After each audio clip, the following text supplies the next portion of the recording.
Hace varios meses, cuando observamos la cena del Señor un domingo por la mañana, comenzamos a mirar el pasaje que leí del Evangelio de Mateo, porque que es aquí donde aprendemos no solo cómo murió Jesús, sino también aprendemos sobre ciertos milagros que se asociaron con su muerte. Y esos milagros son extremadamente importantes porque ayudan a explicar el significado de la muerte de Cristo. Usted ve, en estos milagros sobrenaturales, Dios el Padre estaba comunicando el significado de la muerte de Cristo. Nos estaba dando sus propios comentarios personales sobre lo que se logró con la muerte de su Hijo. Ahora, hay 4 milagros específicos que Mateo registra para nosotros que tuvieron lugar en la escena de la crucifixión de Cristo. En los últimos meses hemos visto los 2 primeros. El primer milagro fue que desde las 12 del mediodía hasta las 3 de la tarde, mientras Jesús colgaba de la cruz, el Padre envió una oscuridad sobrenatural que cubrió toda la tierra de Israel durante esas 3 horas. Lo que significa que en la muerte de Cristo, Dios estaba derramando su juicio, todo su juicio sobre Jesús, pero no por nada de lo que él había hecho, sino por los pecados de la humanidad. Porque Cristo fue juzgado en lugar del hombre pecador como su sustituto del pecado. El segundo milagro fue el desgarro de la cortina en el templo de Jerusalén, como leemos en el versículo 51. Dice, y aquí el velo del templo se rasgó en 2 de arriba a abajo.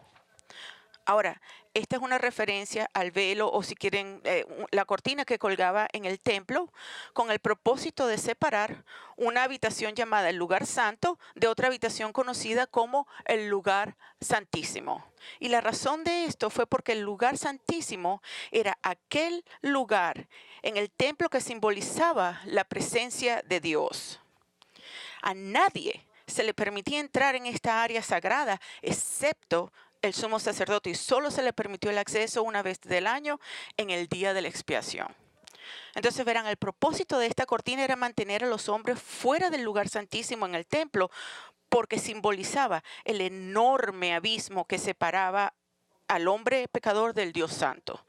Y el significado de este milagro fue que en el momento en que Jesús murió, el Padre rasgó sobrenaturalmente esta pesada cortina del templo que simbolizaba una barrera entre Dios y el hombre, porque la muerte sacrificial de Cristo hizo una expiación completa y permanente por el pecado, y por lo tanto el camino a la presencia de Dios ahora estaba abierto a todos los que aceptaron la muerte de Cristo en su nombre. En otras palabras, Dios está declarando que con la muerte de Cristo y el pecado pagado para que se llevara a cabo la santa justicia de Dios, el camino a su presencia ahora estaba abierto. Ya no quedaban excluidos los pecadores. Todos podían venir si confiaban, ponían su confianza en Cristo para su salvación. La barrera que una vez te impidió a ti entrar en una relación con Dios en este templo de vida y luego ir al cielo cuando después de la muerte, es decir, tu pecado, ha sido eliminada. Y es Dios mismo, a través de la muerte de Cristo, quien la eliminó, haciendo expiación completa por tus pecados. Entonces, amigos, estos son los 2 primeros milagros sobrenaturales asociados con la muerte de Jesús. Esta mañana, hoy, mientras continuamos nuestro estudio en estos versículos, dirigimos nuestra atención al tercero y cuarto de estos milagros que tuvieron en la escena de la crucifixión de Cristo. Y con el tercer milagro siendo que los muertos fueron levantados a la vida. Los muertos fueron levantados a la vida.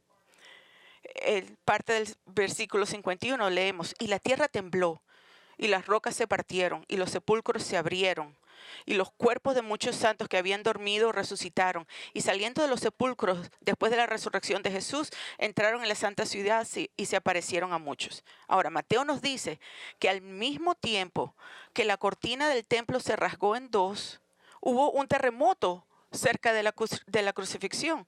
Ahora, un terremoto en Israel no es realmente inusual. Y los terremotos no son eventos milagrosos. Pero el hecho de que este terremoto en particular tuvo lugar en el momento exacto en que Jesús murió y que vino con tal fuerza que las rocas se dividieron y se abrieron las tumbas alrededor de Jerusalén, los hace inequívocamente un mensaje de Dios sobre la crucifixión de su Hijo. Y no tenemos que preguntarnos cuál fue el mensaje divino, porque leemos en el versículo 52 que cuando se abrieron las tumbas como resultado del terremoto, muchos cuerpos de los santos que se habían quedado dormidos fueron levantados. Ese es el milagro supernatural. Ahora, Mateo es el único escritor del Evangelio que nos cuenta sobre este milagro y ha desconcertado a muchas personas sobre lo que sucedió exactamente aquí. Y hay una serie de preguntas que no tienen respuestas. Solamente tenemos que confiar en Dios por esto. Entonces, para empezar, consideramos lo que sabemos sobre este incidente. ¿Qué realmente sabemos? Bueno, por un lado, lo que sí sabemos es que la fuerza extrema de este terremoto provocó que algunas de las tumbas en la ciudad de Jerusalén se abrieran. Así es como un estudio de la Biblia, Leon Morris, describe la apertura de estas tumbas. Él escribió: esto no sería sorprendente en un terremoto. De hecho, no es fácil ver cómo podría evitarse. Las tumbas de roca no eran como tumbas donde los cuerpos serían enterrados bajo montículos de tierra. Normalmente estas tumbas de roca estaban sobre la superficie y cuando la tierra temblaba se les aplicaría una gran tensión. Muchas rocas se partirían en un gran terremoto. Entonces, abrir estas tumbas, como les dije, no es un milagro. Ese no es el milagro, es solo la consecuencia natural de un fuerte terremoto. El milagro, sin embargo, y miren esto, es que de estas tumbas abiertas salieron muchos santos, es decir, verdaderos creyentes que habían confiado en Dios para su salvación bajo el antiguo pacto, la ley de Moisés, pero confiando antes de la muerte de Cristo. Ellos habían confiado de salvación en Dios antes de la muerte de Cristo y habían muerto desde entonces. Es decir, estos creyentes previamente muertos ahora resucitaron de los muertos y emergían de sus tumbas. Es decir, Dios unió milagrosamente sus espíritus a nuevos cuerpos y los resucitó a la vida. Y según el versículo 53, estas personas que resucitaron de entre los muertos entraron a la ciudad de Jerusalén y se aparecieron a muchos. Pero no hasta después de la resurrección de Jesucristo. Ahora, amigos, esto es todo lo que sabemos con certeza sobre este evento inusual, porque eso es todo lo que Mateo nos dice. Y como les he dicho, esta información limitada nos deja con una serie de preguntas para que deseamos tener respuestas, como ¿cuánto tiempo hacía que murieron estas personas? ¿Habían muerto en los días del Antiguo Testamento o habían muerto solo recientemente en el primer siglo? ¿Cuánto tiempo permanecieron vivos en la tierra? ¿Finalmente fueron transportados al cielo como lo hizo Elías? ¿O murieron nuevamente como lo hizo Lázaro después de que Jesús lo resucitó de entre los muertos? Escuchen, ni siquiera sabemos si los cuerpos de estos creyentes fueron cuerpos glorificados permanentemente, aptos para el cielo. No sabemos, o cuerpos de carne y hueso sujetos a la descomposición y la muerte. Y no sabemos dónde quedaron estas personas. Entre el momento de la muerte de Cristo el viernes y la resurrección el domingo, ¿quiénes fueron a Jerusalén para ver después de la resurrección de Cristo? Y además, ¿por qué fueron a Jerusalén? Hey, soy yo, regresé. Si uno de sus familiares se muere y regresa, es lo que dirían. Hey, estoy de regreso. Entonces, este milagro de resucitar a estos creyentes de la muerte es un poco misterioso porque hay tantas cosas que no sabemos sobre este incidente. Sin embargo, aunque nuestra información es limitada con respecto a estos creyentes que salieron de sus tumbas, el hecho de que esto tuvo lugar en relación con la muerte de Cristo hace que el punto principal de este milagro sea comprensible, lo cual es que por la muerte de Cristo, la muerte ha sido conquistada para todos los que creen en Él, porque eventualmente experimentarán la resurrección de los muertos. Eso es exactamente lo que nos enseña el Nuevo Testamento.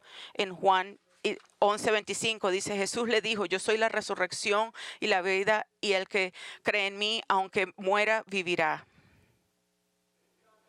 Juan 14:19, porque yo vivo, tú también vivirás. El pensamiento es que tú vas a vivir conmigo en la gloria. La resurrección de estos creyentes bajo el antiguo pacto fue un anticipo.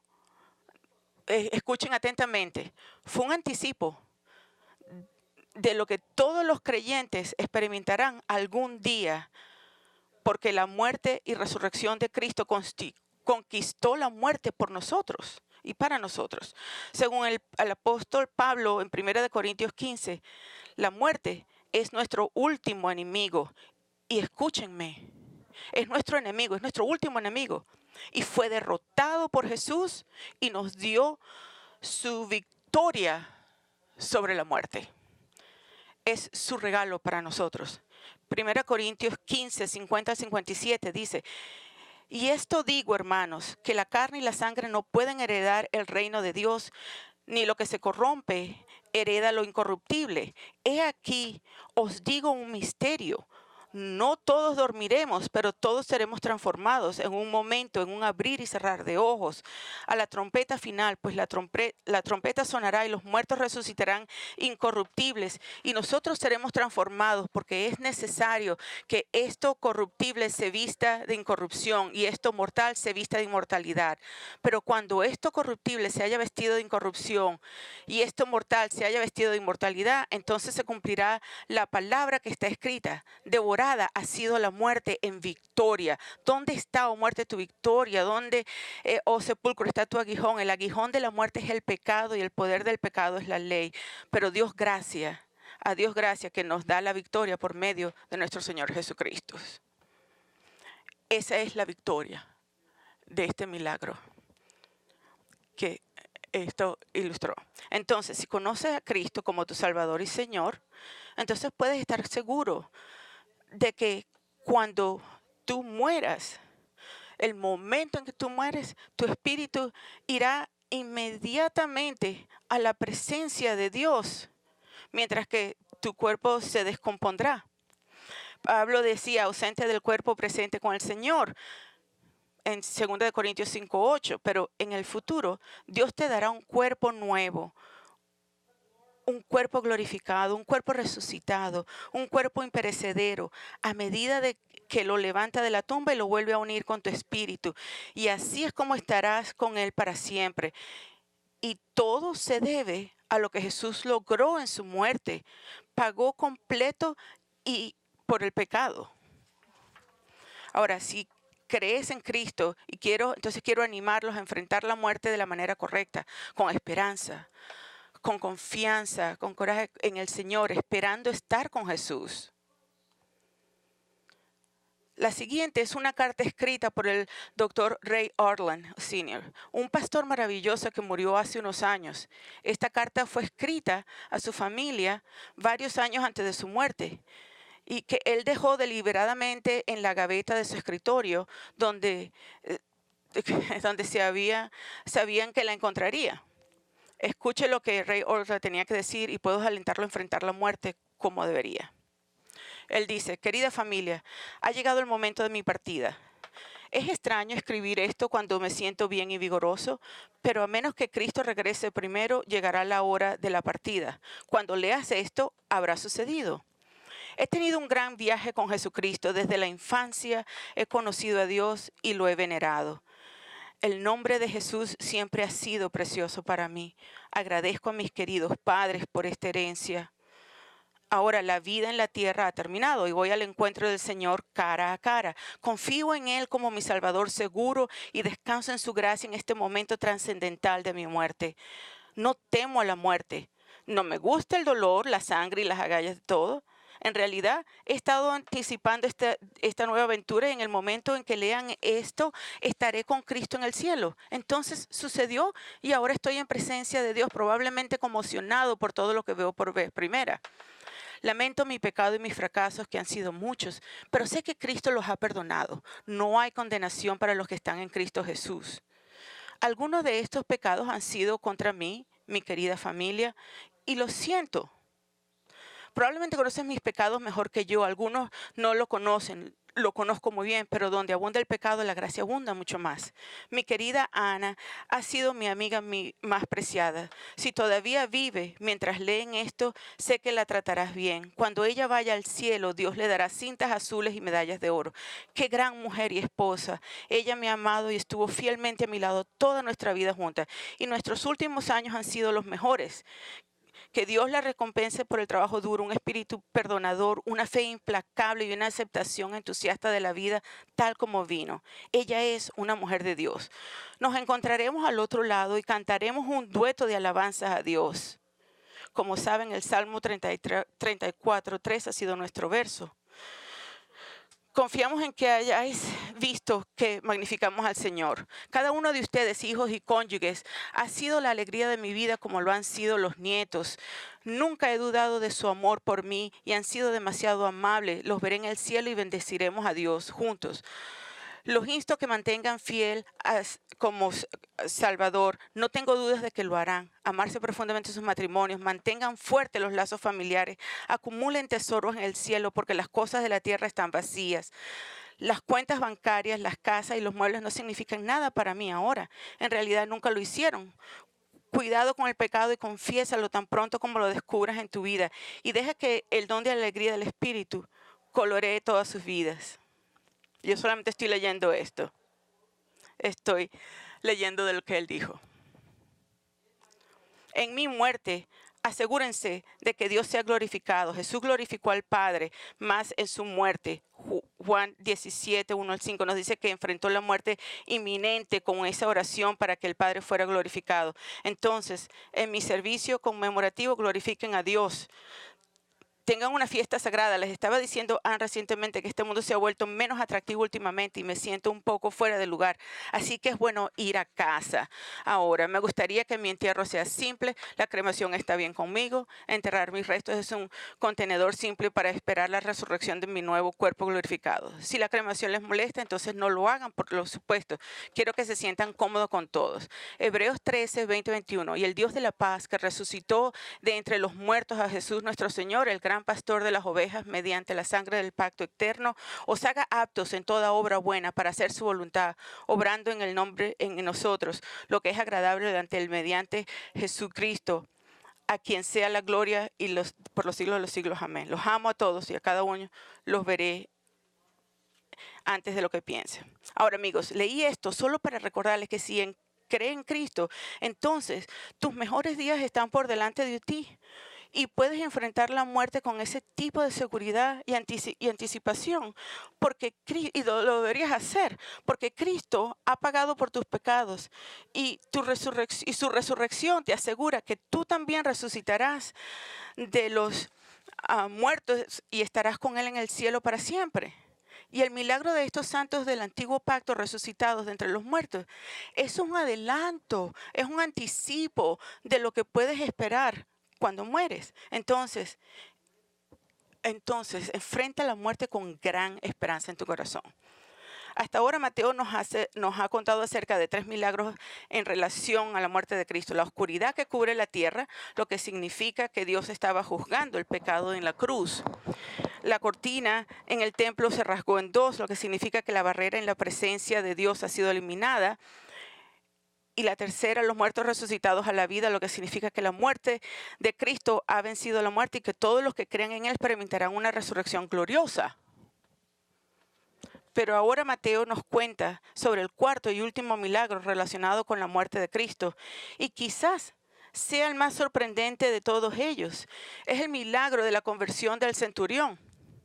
Versículo 54, el centurión y los que estaban con él custodiando a Jesús, cuando vieron el terremoto y las cosas que sucedían, se asustaron mucho y dijeron, en verdad, este era hijo de Dios.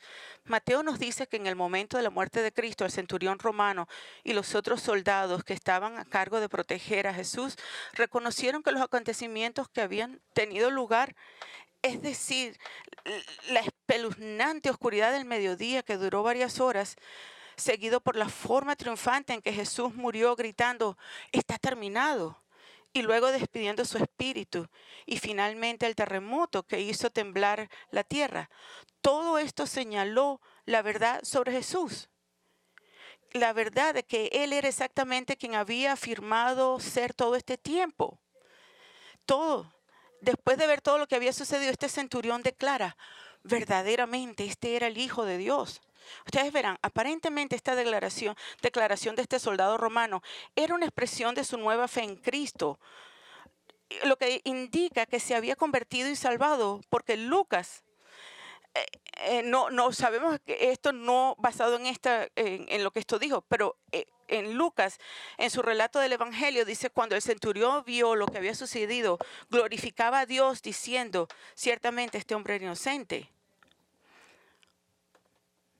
Ahora, esto es bastante notable y como ya he mencionado, quizás el mayor de todos los milagros asociados con la cruz, y la razón por la que digo esto, porque este centurión romano era un hombre pagano, un oficial militar de carrera que se había endurecido por las terribles realidades de la sangre y la guerra. Un centurión, un soldado romano eran fuertes, eran duros. Ser un centurión significa que estaba al mando de un centenar de soldados y es muy probable que hubiera sido el oficial a cargo de llevar la crucifixión de Cristo, y lo que requería que hubiera estado al tanto de todo lo que se dijo sobre Jesús cuando fue llevado a Poncio Pilato. Este hombre habría sido testigo ocular de las falsas acusaciones contra Cristo. Había escuchado al Sanedrín decir que afirmaba ser el rey de los judíos y el Hijo de Dios. Habría observado el noble y majestuoso silencio de Cristo ante estas acusaciones. Él hubiera escuchado a Pilato decir varias veces que descubrió que Cristo era inocente de todos los cargos. También este centurión habría participado en la flagelación del Señor, en los latigazos, en el cruel maltrato y hacer un juego vistiendo a Jesús para que pareciera un rey. Y él habría estado involucrado en clavar a Jesús en la cruz y luego colocando la viga de madera en el agujero en el suelo y levantado a Jesús sobre ella para ser ejecutado por crucifixión. Y a lo largo de todo esto, este centurión no tuvo absolutamente ninguna simpatía por Cristo. Era un soldado profesional que solo cumplía sus órdenes. Era su trabajo. Pero luego observó que Jesús enfrentaba la muerte como ninguna otra víctima crucificada que él había visto. Escuchó a Cristo orar por sus enemigos, para que sus enemigos fueran perdonados. Lo escuchó asegurarse de que cuidaran a su madre. Observó cuán desinteresadamente Jesús ministró a uno de los ladrones crucificados con él. Y él vio cómo Jesús encontró la muerte con un fuerte grito de victoria, y no con desesperación y derrota. Y con la oscuridad cubriendo la tierra durante 3 horas, y el temblor de la tierra cuando Jesús murió, este centurión y los otros soldados, estos se dieron cuenta que todo esto no podía ser una coincidencia. Y cuando Dios le mostró la verdad sobre Cristo en su alma, este centurión gritó las palabras que ya estaban en su corazón. En verdad, este era el Hijo de Dios. Amigos, esta es una confesión de un hombre salvo, alguien que ha llegado a creer en Jesús como el Hijo de Dios. Y es el testimonio de Dios para ustedes, para nosotros, que si este hombre puede salvarse, ustedes también pueden hacerlo. Si este hombre que azotó, se burló y crucificó a Jesús puede tener un corazón cambiado, entonces Dios puede cambiar tu corazón hacia Cristo, independientemente de tu pecado y rebelión. Pero quiero que se den cuenta de algo que Mateo dice aquí en el versículo 54. Dice que estos soldados se asustaron mucho cuando vieron lo que estaba sucediendo y se dieron cuenta de que Jesús era el Hijo de Dios. Por supuesto que estaban asustados, se dieron cuenta de que habían matado al Hijo de Dios. Yo también estaría aterrorizado. Y esa es la reacción normal de todos los que creen en Jesús. Reconocen quién es Él. Él es Dios, es una deidad. Y luego se alarman porque se dan cuenta de que lo han rechazado y se han rebelado contra Él. Y que fue por ello sus pecados propios que Jesús estaba en la cruz. Todos estos milagros que hemos estado estudiando, son testimonios divinos sobre el significado de la muerte de Cristo. Y juntos te dicen el mensaje del Evangelio y pueden llevarte a la fe en Cristo. La oscuridad te dice que el pecado fue juzgado en la muerte de Cristo. La cortina que se rasga te dice que con el pecado juzgado se ha abierto el camino a Dios para que vengas a Él. Se ha eliminado la barrera. El terremoto que levantó a los creyentes de la tumba te dice que Cristo ha vencido la muerte. Y la conversión del centurión romano te dice que como este hombre endurecido por el pecado, también tú puedes venir a Cristo para salvación, confiando en su muerte por tu salvación. Creyendo en Él y en la muerte sustitutiva del pecado, y Él fue juzgado en tu lugar. Entonces, ¿alguna vez has venido a este punto en tu vida? ¿Alguna vez te has arrepentido de tus pecados y has puesto tu fe solo en Él, en Cristo, para la liberación de tu alma? Pero si tú reconoces, tú lo puedes hacer ahora mismo y puedes confiar en Cristo como tu Salvador. Esta es la gran verdad y la maravillosa verdad. Todos los que están tienen peso, yo les doy descanso. Y entonces, cuando cerramos este servicio, los invitamos que si quieren hablar con uno de nuestros pastores al respecto acerca de la salvación, ellos van a estar aquí enfrente del altar y van a estar contentos de hablar con usted. Ahora, si ya conoces a Cristo, entonces deja que el milagro de los creyentes del antiguo pacto resucitados de entre los muertos, déjala que te aliente, déjalo que te fortalezca para poder enfrentar la muerte con gran fe y confianza de que volverás a vivir con Jesús en el cielo para siempre. Y todo porque Dios, Cristo, murió por nuestros pecados. Ahora que vamos a tomar la cena santa, quiero recordarles que este es un momento de recordación, de recordar la muerte de Cristo por nosotros. Entonces esto es solo para aquellos que son creyentes en Jesucristo. Esto es solamente para creyentes, pero también es un momento en que nosotros, como creyentes, examinamos nuestros propios corazones para ver si hay algún pecado no confesado. Entonces, déjeme decirle todo.